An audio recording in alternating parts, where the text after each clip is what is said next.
The king of Camera in Africa was a proud and stern man, feared by all his subjects.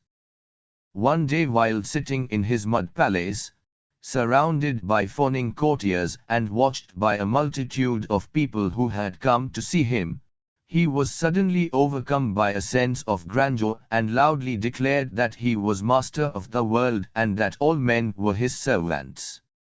"You are mistaken," said a frail voice. "All men are servants of one another." A deathly silence followed the remark. The blood froze in the veins of the people assembled there. Then the king exploded in anger. "Who said that?" he demanded, rising from the royal stool.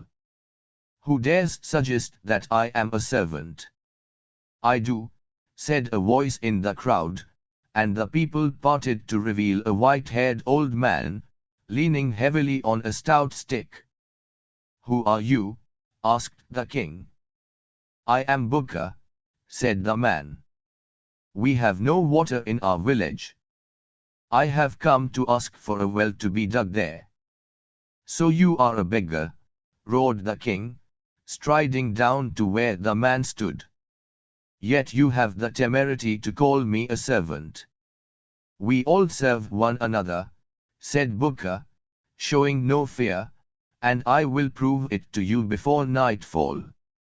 "Do that," said the monarch. "Force me to wait on you.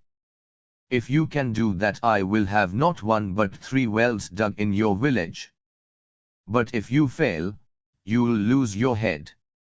"In our village," said the old man, "when we accept a challenge, we touch the person's feet. Let me touch your feet. Hold my stick." The king took the stick and the old man bent down and touched the monarch's feet.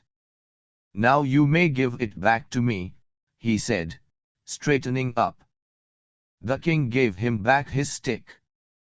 "Do you want any more proof?" asked Bukka. "Proof?" asked the king, bewildered. "You held my stick when I asked you to and gave it back to me when I asked you for it," said the old man. "As I said, all good men are servants of one another." The king was so pleased with the royal servant Bukka's wit and daring that he not only had wells dug in his village but also retained him as an advisor.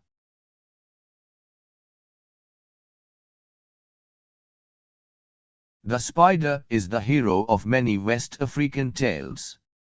Nobody knows why a spider, of all creatures, should be so honored. Some say the spider represents a legendary warrior of ancient times, a man renowned for his cunning as well as for his valor. Others say the spider is a solar symbol, perhaps because its legs radiate out from a central orb, like the rays of the sun.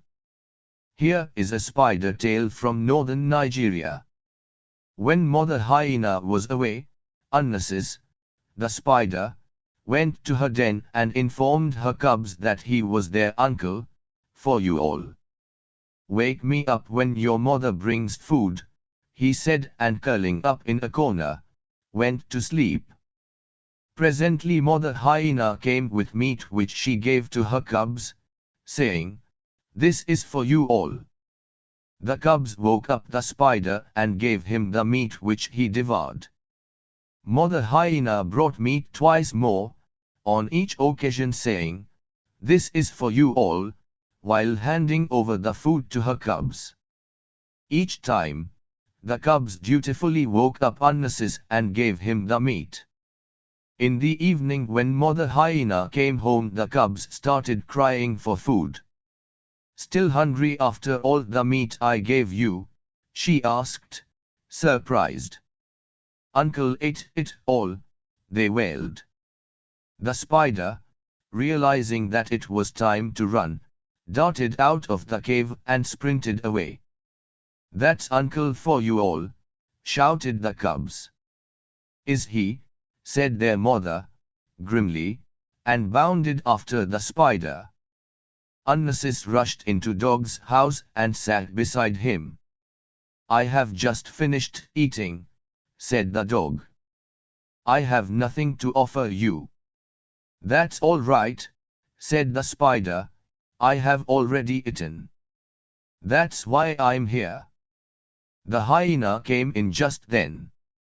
"Which of you was the rascal I was chasing?" she demanded. The spider pointed to the dog. "He has been running," he said. "See how he is panting with his tongue hanging out." The hyena pounced on the dog that twisted away and jumped out of the window. The hyena followed him. The uncle spider, knowing that it would be a long time before the dog got back, stretched out on his bed for a short snooze.